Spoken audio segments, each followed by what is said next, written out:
Eu quero compartilhar com você uma palavra nessa noite. E você vai acompanhar comigo uma série de mensagens, onde nós vamos trabalhar a seguinte pergunta: o que farei com Jesus? O que farei com Jesus? Esse é o tema da nossa quaresma de fé, onde nós vamos dedicar e nos debruçar sobre os 7 julgamentos que Jesus teve antes da cruz. Isso mesmo, todos nós em algum momento, somos chamados a tomar uma decisão sobre Jesus. Todos nós, e eu posso até dizer que todos os dias, nós somos chamados a tomar uma decisão sobre Jesus. Nós podemos até tentar evitar, nós podemos terceirizar, ignorar, mas essa pergunta ela sempre volta: o que farei com Jesus? Essa pergunta, ela está no Evangelho de Mateus, no capítulo 27, o verso número 22. Pilatos julgando Jesus após levar a multidão a escolher ou Barrabás ou Jesus, e a multidão grita: Barrabás. Pilatos, nesse texto, ele diz: o que farei então com Jesus chamado Cristo? E todos responderam: que seja crucificado.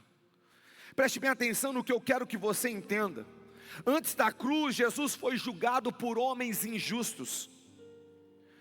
Porém, cada juiz também estava sendo julgado por sua resposta diante do Salvador, do Cristo. Por isso nós iremos nessa quaresma mergulhar nos 7 julgamentos de Jesus até a cruz. O primeiro julgamento, Anás, e nós vamos entender um religioso informal, mas que julgou Jesus. Nós vamos também mergulhar no julgamento de Caifás, um segundo julgamento que Jesus teve.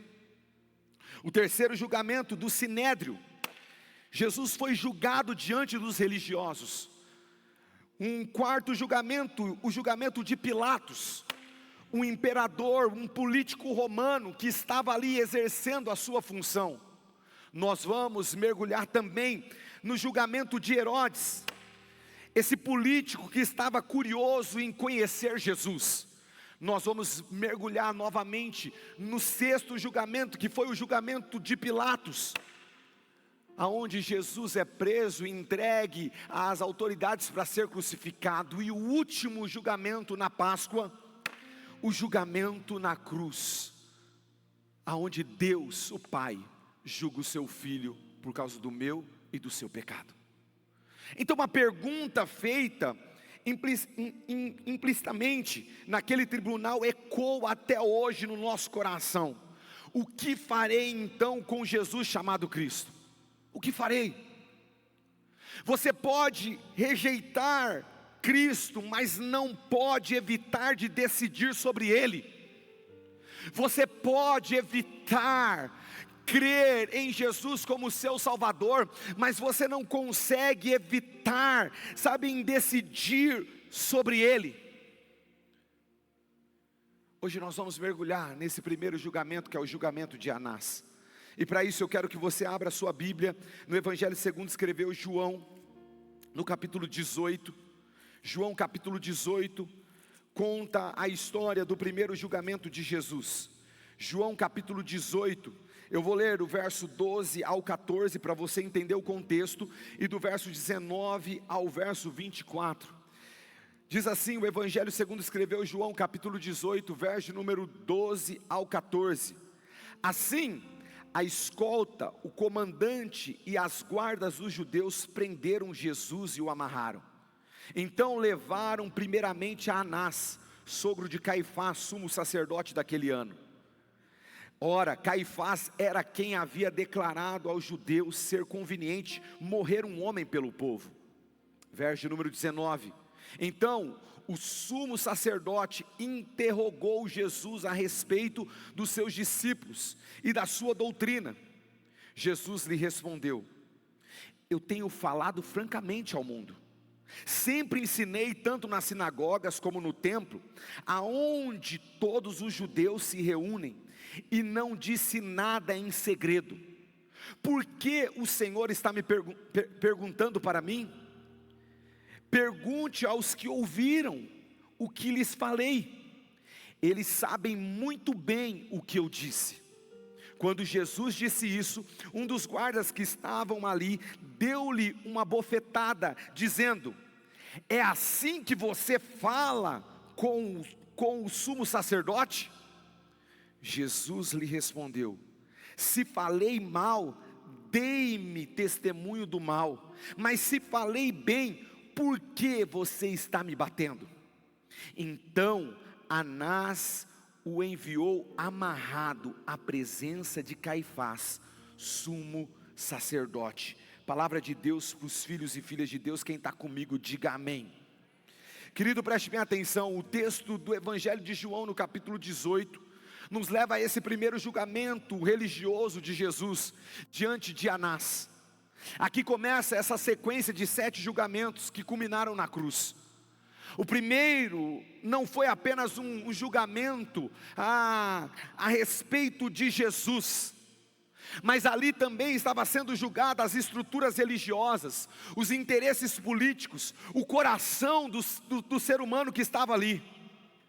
João, ao registrar esta história, nos leva para dentro de um julgamento feito às escuras. Você deve se lembrar que após ser preso no Getsemane, Jesus é levado primeiramente a Anás, sogro de Caifás, como lemos. Embora Caifás fosse o sacerdote oficial, Anás ainda exercia uma grande influência política e religiosa. E esse julgamento acontece à noite, na calada da noite, na escuridão, algo que era ilegal segundo a própria lei judaica. João está descrevendo para nós aqui um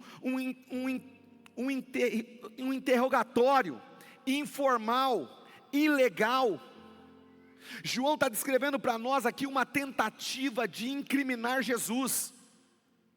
João descreve uma agressão física contra ele. João está descrevendo para nós que esses homens, segundo a lei judaica, estavam ilegais, porque nenhum julgamento poderia ocorrer à noite, e o acusado não poderia ser coagido para produzir provas contra si, mas esses homens estavam fazendo isso à noite. Mesmo Jesus sendo justo, ele foi tratado como um qualquer. Querido, preste bem atenção no que eu vou falar para você, uma verdade espiritual. Quando os homens precisam da escuridão para fazer algo, é porque aquilo que eles estão fazendo não suporta a luz. Então cuidado com a escuridão, cuidado com as trevas, cuidado com a calada da noite, cuidado o que você faz no oculto, porque muitas vezes as ações que estão nestes locais, da escuridão, nos nossos quartinhos escuros, são simplesmente uma tentativa de evitar a luz. Era isso que esses homens estavam fazendo. Esses homens estavam tentando evitar a luz, porque o que eles faziam não era algo sincero, real, não tinha uma validade. Agora, quando nós olhamos para esse texto, nós aprendemos o que não fazer com Anás. Um homem que conhecia a palavra de Deus, um homem que era sacerdote, um homem que exercia um cargo religioso na época. Eu não estou falando de qualquer pessoa. Jesus não foi crucificado por ímpios, Jesus foi crucificado pelo seu povo. Um povo que aguardava o Messias, um povo que aguardava o Cristo, o enviado de Deus, mas um povo que não compreendeu que Deus estava presente em Cristo, que Deus estava se movendo em carne por meio de Cristo. Eles não compreenderam isso. Então nós aprendemos algumas algumas verdades nesse texto. Nós aprendemos a não fazer o que Anás fez. Então eu digo para você nessa noite, não faça como Anás. Por quê? Primeiro, não há escuridão que suporte a luz de Cristo. Entenda isso. Não há. Nós podemos esconder, nós podemos correr, nós podemos tentar ocultar algo, mas não há escuridão que consiga suportar a luz de Cristo. O texto diz para nós que esse sumo sacerdote interrogou Jesus, e ele interroga Jesus perguntando sobre os seus discípulos, ele interroga Jesus sobre a sua doutrina. Mas Jesus fala assim, preste bem atenção: eu não sou como vocês que tratam as coisas em segredo, eu não sou como vocês que ocultam as coisas, que vivem nas trevas. Não, não, não. Tudo o que eu falei abertamente a todo mundo, a clara luz. Tudo que eu falei. Jesus, na sua resposta, deixa claro que ele não tinha nada a esconder. Ele não tinha nada a esconder. Mas aqueles homens estão sendo confrontados por quê? Porque eles estão escondendo. Eles estão tentando incriminar Jesus. Eles estão tentando levar Jesus para uma crucificação. Eles que estavam escondidos e questionando o mestre, falando com o mestre, tentando de alguma forma arrancar algo para condenar o mestre. Querido, as trevas sempre vai tentar apagar a luz, mas nós precisamos entender uma verdade espiritual: a luz de Cristo não é derrotado pelas trevas. Não, a luz de Cristo derrota as trevas. O problema aqui não era a falta de informação, não. O problema aqui era uma resistência com a verdade. Esse era o problema aqui. Inclusive é um problema que nós estamos vivendo constantemente na nossa geração. Uma geração que tem o Evangelho de uma forma muito clara, porém o coração está endurecido, e esse coração endurecido está impedindo pessoas de experimentar Cristo. O Evangelho, querido, nunca foi tão bem divulgado como nos tempos de hoje.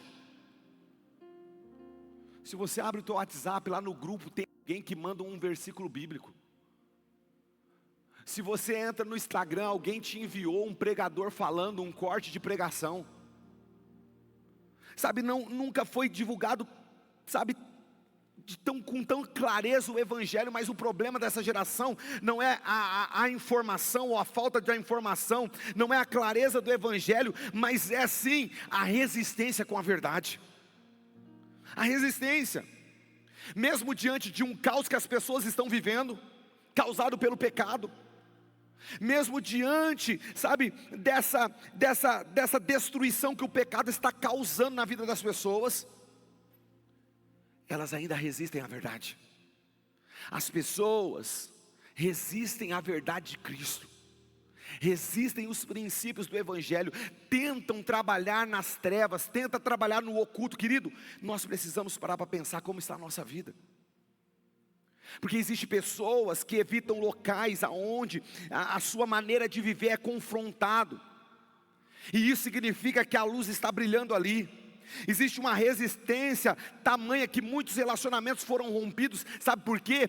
Porque os princípios do Evangelho estão enraizados na vida de uma pessoa, e aqueles princípios confrontam o fracasso da vida de uma pessoa que está em Deus. Entenda o que eu estou falando. Nós não precisamos abrir a nossa boca hoje para pregar. Nós não precisamos ficar apontando para o pecado, sabe, dos que estão à nossa volta. Basta a luz de Cristo brilhar em nós. Basta nós, eu e você, rejeitarmos as trevas e mostrarmos a realidade da luz. Porque a luz, ela veio para revelar o que está em oculto. Quantas vezes nós evitamos a luz? E sabe por que nós evitamos a luz? Porque nós sabemos que há pecado na escuridão. Porque nós sabemos que quando a luz penetra no ambiente, a sujeira vai aparecer. Tem pessoas que deixam de vir num culto de ceia, porque elas sabem que estão em pecado, e elas acreditam mais que o pecado vai permanecer do que a vitória sobre o pecado. Tem pessoas que resistem uma oração, sabe por quê? Porque elas sabem o que está em oculto, o que está nas trevas, e elas não querem que a luz brilhe, mostrando os pecados escondidos, mostrando as decisões tomadas nas sombras. Aquela religião praticada nas sombras, no escuro, às escondidas. Querido, eu estou falando para você que muitos rejeitam Jesus, não é por falta de evidência, mas é porque tem medo de perder posições, status, controle, medo de encarar os seus quartinhos escuros. As pessoas não estão rejeitando Jesus por falta de evidência que Ele é o Filho de Deus, por falta de clareza que Ele é o Salvador. Não. As pessoas estão evitando e rejeitando Jesus porque não querem encarar os seus pecados que estão nas trevas, não querem que a luz de Cristo brilhe trazendo ordem em meio ao caos, não querem encarar aquilo que Jesus vem para reconstruir e restabelecer. O próprio Cristo diz em Lucas capítulo 12, verso número 2 e 3, quando Ele diz assim: não há nada encoberto que não venha a ser revelado, nem oculto que não venha a ser conhecido, porque tudo que vocês disserem às escuras será ouvido em plena luz, e o que vocês disserem ao pé do ouvido, no interior da casa, será proclamado dos telhados. Querido, eu temo o homem que foge da luz, porque se ele foge da luz, ele ama mais as trevas do que a verdade. Quem não resiste à luz é porque ama as trevas, é porque ama a condição de viver às escondidas com pecados que estão destruindo a sua vida. Deixa eu te perguntar nessa noite, será que você está vivendo algo que a luz de Cristo seria um objeto de rejeição para você? Vou melhorar a pergunta: será que você está vivendo algo que não suporta a luz de Cristo? Será que a sua maneira de viver hoje não suporta o brilho da luz de Cristo? Não faça como Anás, porque a religiosidade, ela não resiste à verdade. O texto diz para nós no verso 22 e 23, que Jesus deixou claro para ele, e depois de deixar claro, o texto fala para nós que um dos guardas bofeteou Cristo, deu um tapa em Cristo, e Cristo fala: se eu falei mal, dê testemunho do mal, mas se eu falei bem, por que vocês estão me batendo? O assunto encerra ali. Porque preste bem atenção, a religiosidade não suporta, não resiste à verdade de Cristo. Entenda isso. A religiosidade nos desconecta de um relacionamento verdadeiro com Deus, e nos conduz para um sistema de dor, de julgamento, de afastamento, em vez de cura, graça, transformação. Eu não sei se você já parou para pensar sobre o religioso, porque o religioso é aquele que perde o coração. Para você entender melhor, o religioso é aquele que perde o primeiro amor e passa a defender a estrutura, passa a defender o poder.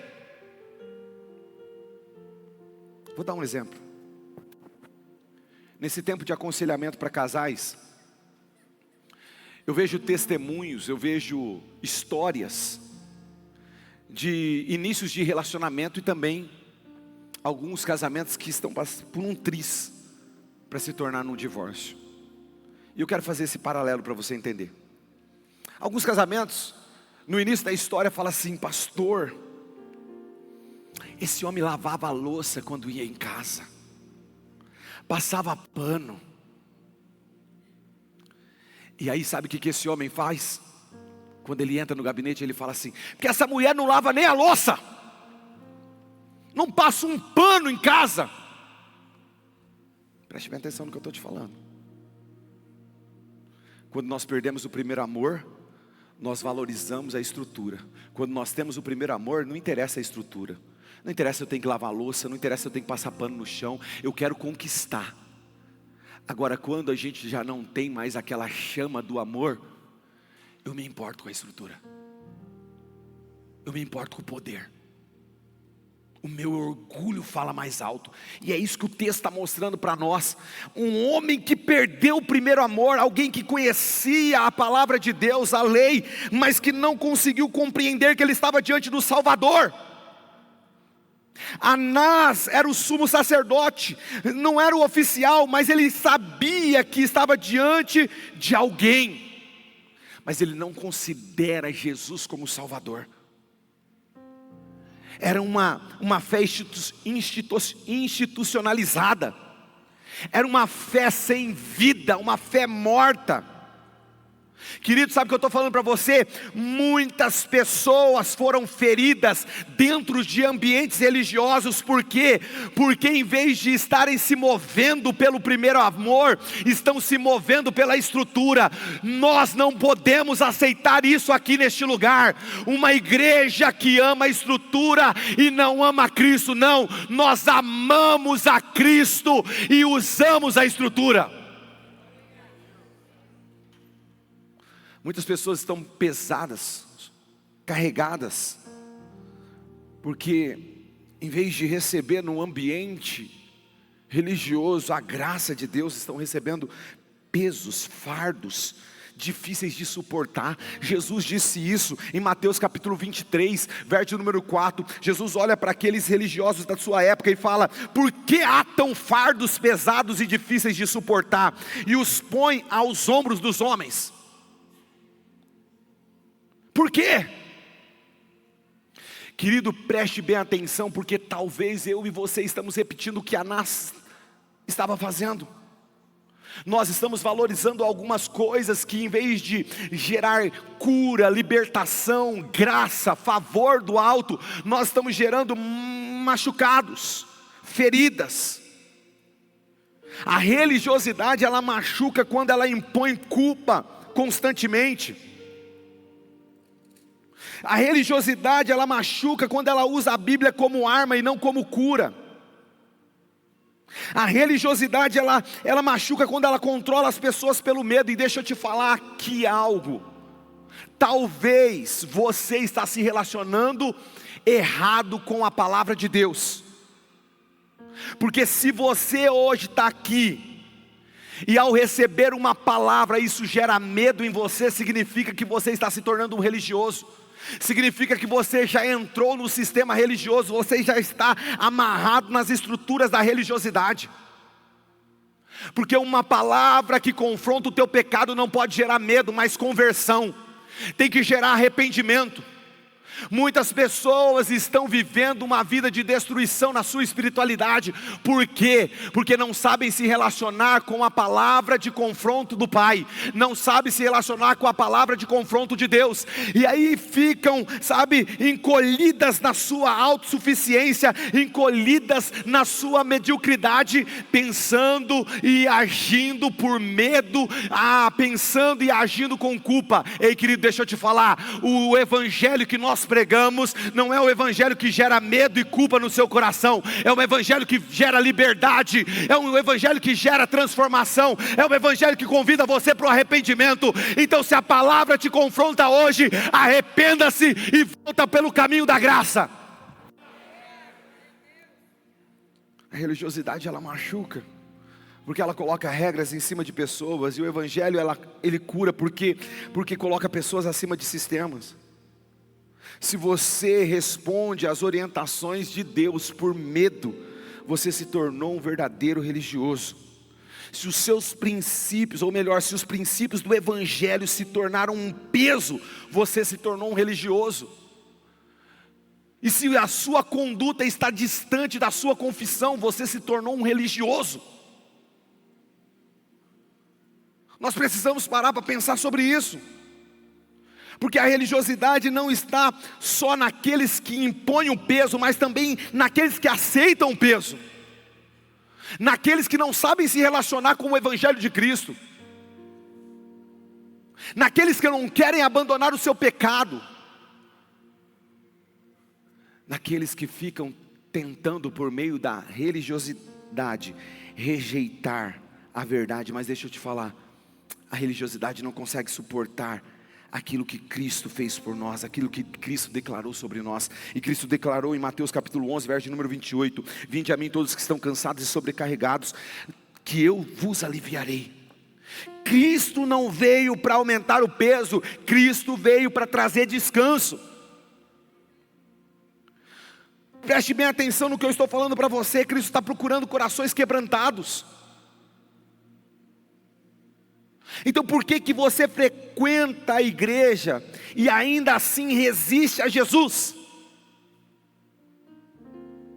Quando Jesus falou sobre isso, lá em Mateus capítulo 23, verso número 27 a 28, ele diz assim: ai de vós, escribas e fariseus hipócritas, porque sois semelhante a um sepulcro caiado, que por fora mostram-se belos, mas interiormente estão cheios de ossos de mortos e de toda a imundícia.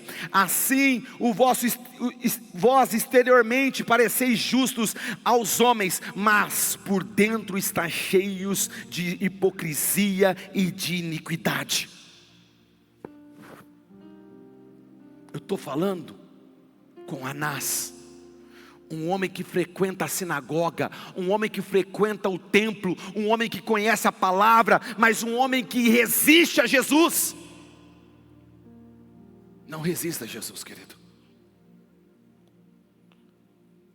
Sabe por quê? Porque a religiosidade nos leva a defender tradições e rejeitar a transformação. Olha o perigo da religiosidade. Olha o perigo da religiosidade. Em Mateus capítulo 15, verso número 1 ao 4, o texto diz assim que então vieram de Jerusalém a Jesus alguns fariseus e escribas e perguntaram: por que transgridem os teus discípulos a tradição dos anciãos? Pois não lavam as mãos quando comem. Ele porém lhes respondeu: por que transgrides vós também os mandamentos de Deus por causa da vossa tradição?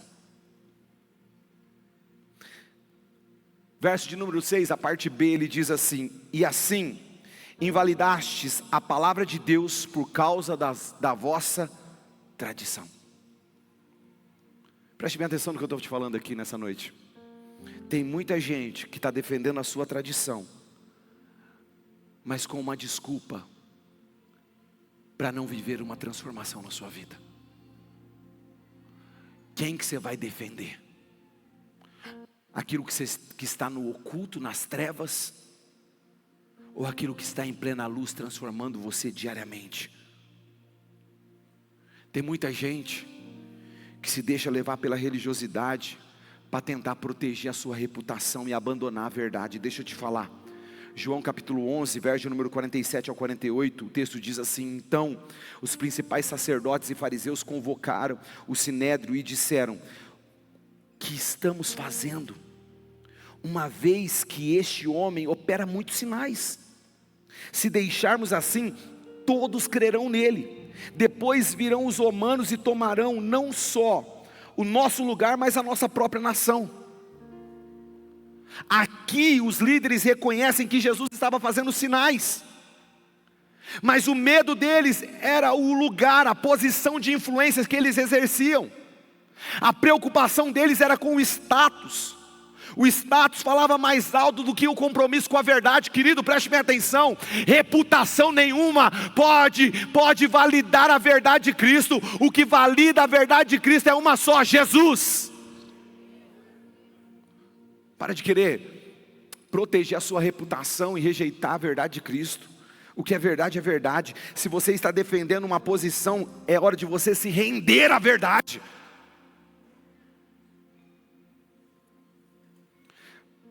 Não faça como Anás, porque Anás Anás terceirizou. E deixa eu te falar, terceirizar é decidir.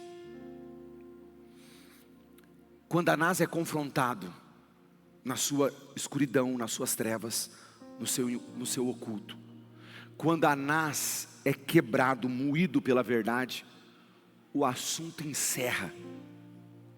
E uma pergunta veio ao coração de Anás: o que farei com Jesus? E sabe o que ele faz? Ele terceiriza. O texto diz para nós que Anás envia Jesus para Caifás. Inclusive ninguém quer assumir a decisão. É um passando para o outro nesses julgamentos que nós iremos ver. Agora a gente precisa entender que a terceirização da responsabilidade é uma atitude antiga e que muitas vezes está infiltrado na nossa vida. Sabe por quê? Preste bem atenção aqui. Porque a velha natureza está aí. E quando você deixa a velha natureza agir na sua vida, você terceiriza os seus problemas. Adão, o que você fez? Foi a mulher que tu me deste. Mulher, foi a serpente, né? Ela me enganou. Caim, onde está o teu irmão? Querido, preste bem atenção. A natureza caída é uma natureza de terceirização. Terceirização de responsabilidade, terceirização de culpa, terceirização de missão, de responsabilidade. A Bíblia mostra isso desde o princípio. O humano tentando transferir a sua culpa, a sua missão, sabe, o seu dever para com o outro. Agora você tem que se lembrar o que diz em Romanos capítulo 14, verso número 12, quando o texto diz assim: assim pois cada um de nós dará conta de si mesmo a Deus. Você vai dar conta. Anás, você vai dar conta dos seus quartinhos escuros. Anás, você vai dar conta da sua religiosidade, negando a verdade. Anás, você vai dar conta da sua terceirização. É aquela famosa frase: isso é responsabilidade do pastor, isso é coisa do meu marido, isso é coisa da minha mulher, não, são meus filhos, não é o povo. Ei querido, terceirização enfraquece casamento, família, igreja. A maturidade espiritual que nós queremos alcançar por meio de Cristo é aquela maturidade de assumir a minha responsabilidade. Se eu pequei, fui eu que errei. Não é a gente erra. Às vezes a gente vai para os grupos de confissão, aí o abençoado pega e fala assim: você sabe por quê? A gente que é homem, né? A gente não, a gente não, você. Assuma a sua culpa, assuma a sua responsabilidade, assuma o seu pecado. É dizer na maturidade espiritual que nós recebemos de Cristo: eu preciso melhorar e eu vou melhorar. É quando você chega, inclusive, eu olhei para a Cristiana aqui, lembrei, teve um meme agora, essa semana, Maristela, interessante, o Kleber, que estava assim, uma figura de WhatsApp assim, a esposa mandando para o marido: a culpa foi minha, eu errei, desculpa. E aí uma imagem no fundo, chovendo pedra, umas pedras grandonas. Não sei se você viu isso. Preste bem atenção. Nós precisamos assumir. É quando a gente chega lá em casa e fala assim: sou eu, eis-me aqui.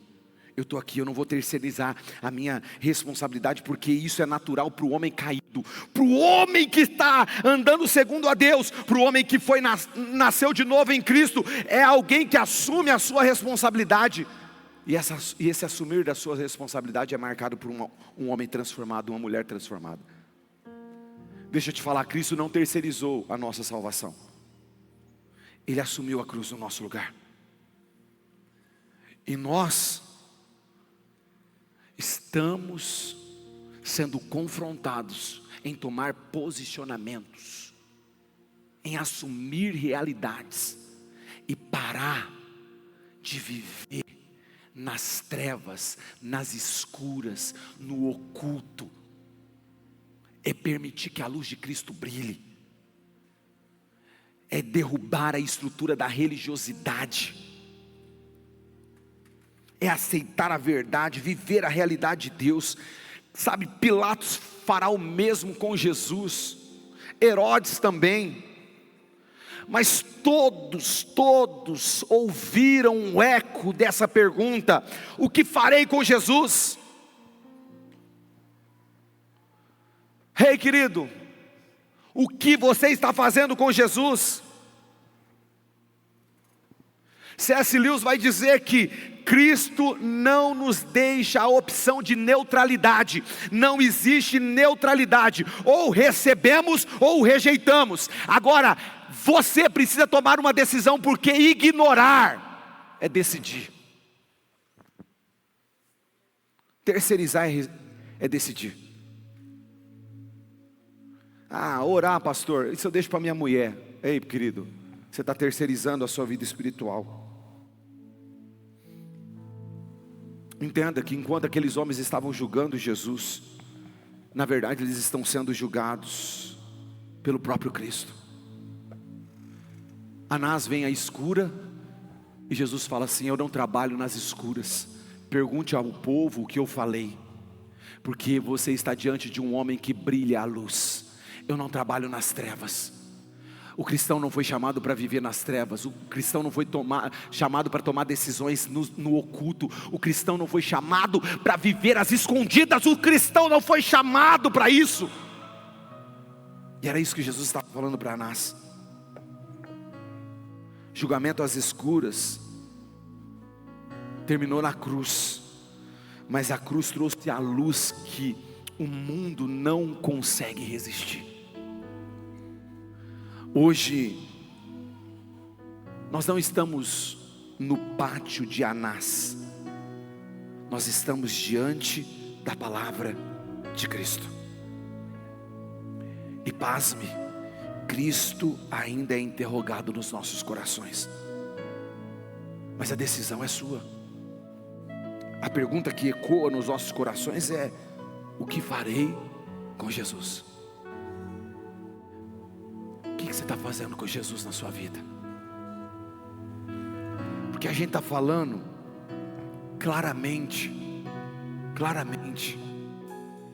cuidado com os microfones aí no retorno, claramente,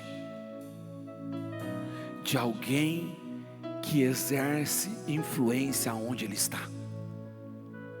Por isso que ele fala que ele é a luz do mundo. Não tem como esconder a luz do mundo. A decisão é sua. Eu vou mantê-lo ao meu lado, ou eu vou fugir, rejeitar Cristo? Eu vou continuar vivendo nas sombras, nas trevas, na escuridão, escondendo pecados, tentando, tomar decisões às escuras, aonde ninguém vê, você pensa que não vê.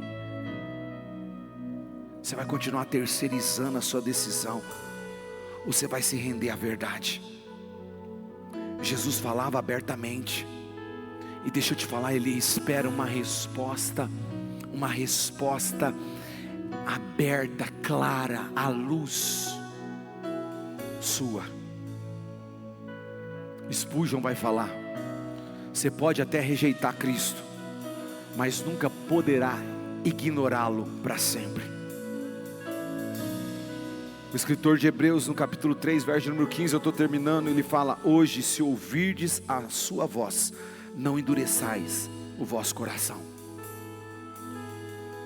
Nós não fomos chamados para sermos juízes de Jesus. Nós fomos chamados para render o nosso coração diante dele. Anás precisava entender isso. Ele estava diante do Salvador, e ele estava tentando se esconder na escuridão. Ele estava diante do Salvador, e ele estava tentando dialogar com a verdade, segundo as estruturas da religiosidade. Não dá, Anás, não dá para terceirizar aquilo que você tem que tomar de decisão. Fique em pé onde você está aí, querido.